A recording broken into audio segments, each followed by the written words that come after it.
What is up, everyone? It's Safe Investor AG here, and I want to give you today an unbalanced global prediction.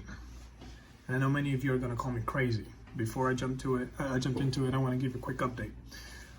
Total value locked for Saucerswap is 29 million, 29.6. Market cap it's at 11.5 million. Circulating supply got increased again. Now, if you mark it, since a little over a month ago when I started giving you guys updates about Saucerswap, we started at 294. The supply has been increased over 10% since then. I would say even maybe close to 15%, 14%. So I'm the biggest HBAR simp. Call me HBAR simp. I will forever be an HBAR simp, and I will be married to my girl Saucerswap for a long time. Now, about this prediction I have. Okay, let me show you something. For those of you who haven't really been keeping up with the news, okay, the president of El Salvador on Thursday, President Nayib Bukele doubled down on his country's losing investment in the cryptocurrency by buying over 1.5 million more on Bitcoin. He keeps saying Bitcoin is the future.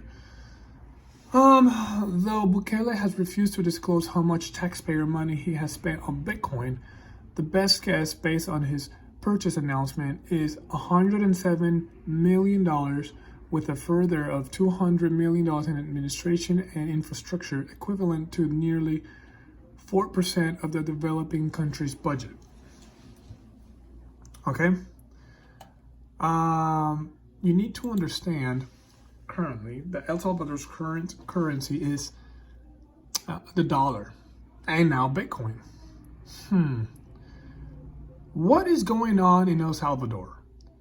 You all need to be updated on this. You need to know this, okay? El Salvador has arrested 2% of its adult population in its war on gangs. Other countries are taking note. As a matter of fact, this is on December 15th, but now they've almost cleaned the entire country of gangs. You know what that equals to? 8 months since El Salvador's president Nayib Bukele announced a war on gangs, an estimated 2% of the country's adult population is roughly 100,000 people. He put all the gangs on bars. They're not announcing, how many they end up killing, because I'm sure, he took care of a lot. Those who refused, got hunted down. But these were savages. Do you know what gangs were in El Salvador? The Mara Salvatruchas, the MS-13s. Trump referred to them a couple times. Some presidents have. They were reigning all Central America, and their home, I believe, where they were birthed it was in El Salvador. They're dead.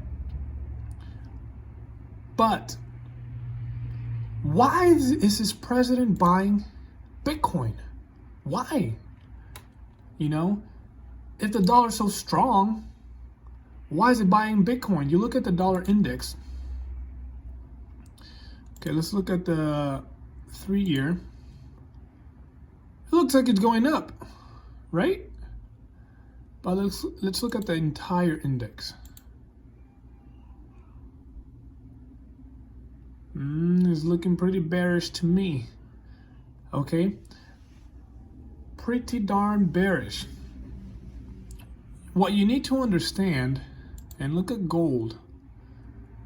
Gold is kind of looking bearish too, if you ask me, but it's looking a little more. No, this is just I just picked a regular gold index.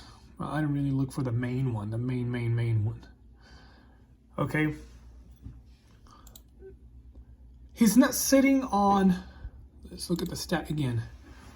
See, 107 million plus 200 million. He's not sitting in, so that's like $3.7 million in Bitcoin, people, in Bitcoin. He just cleaned out his entire country.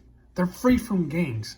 I'm sure now they're going to help out Honduras, and then Guatemala and then Nicaragua. They're clean, guys. You're not going to hear this in the news, though, because why? You know why you're not going to hear it in the news? Because it's not good for the dollar.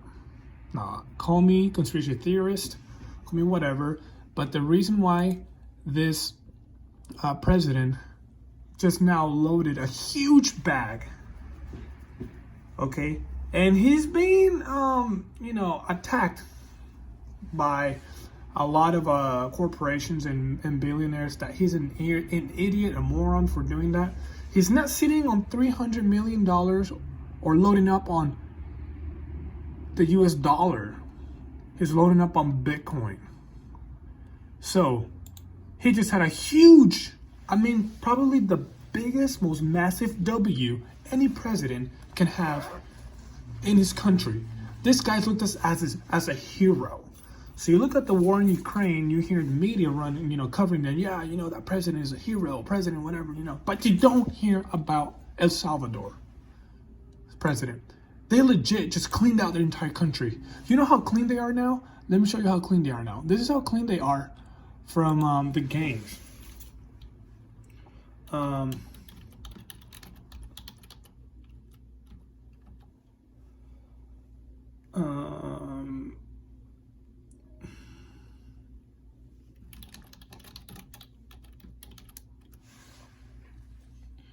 Where is it at? Here. This is what they just recently built.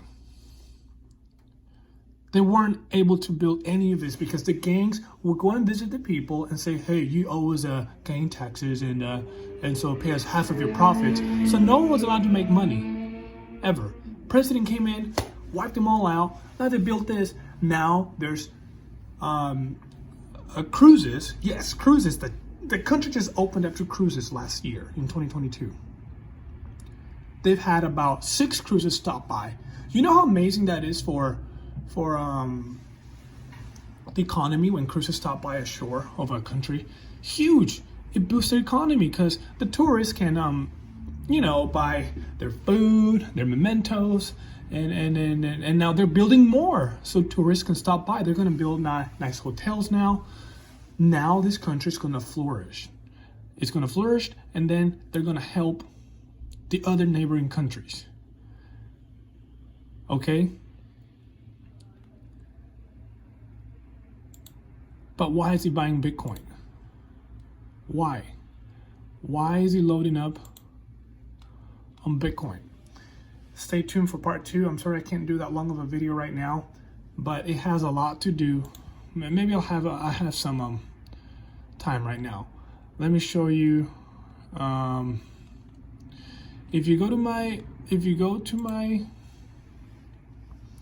my page, okay, please like and subscribe. If you go to my page and go to playlist, you can click on my safe investment strategies. None of this is financial advice, just so you know. Okay. All right. There's a video I'm going to show you. Let me see maybe if I can show you a quick clip of it. Well, I can't. I actually don't have time right now, but I'm going to show you later. And I'm going to tie it all together. I'm going to tie everything together. But stay tuned, everyone. Like and subscribe. I'm sorry that I'm leaving you on a cliffhanger right now, but I got to get back to work. I'm a tax preparer, and it's the middle of tax season. But I want to give you guys precious, high valuable content because we're all trying to make money, and we're all trying to stay ahead of the game because it's big money. They're trying to take advantage of us. If you notice that, yes. And then remember, it's the patients that always win. The people that do their due diligence that always win, and the people that aren't greedy, they're the ones that always win. So stay tuned for part 2 of my unbalanced global predictions. Thanks. Take care.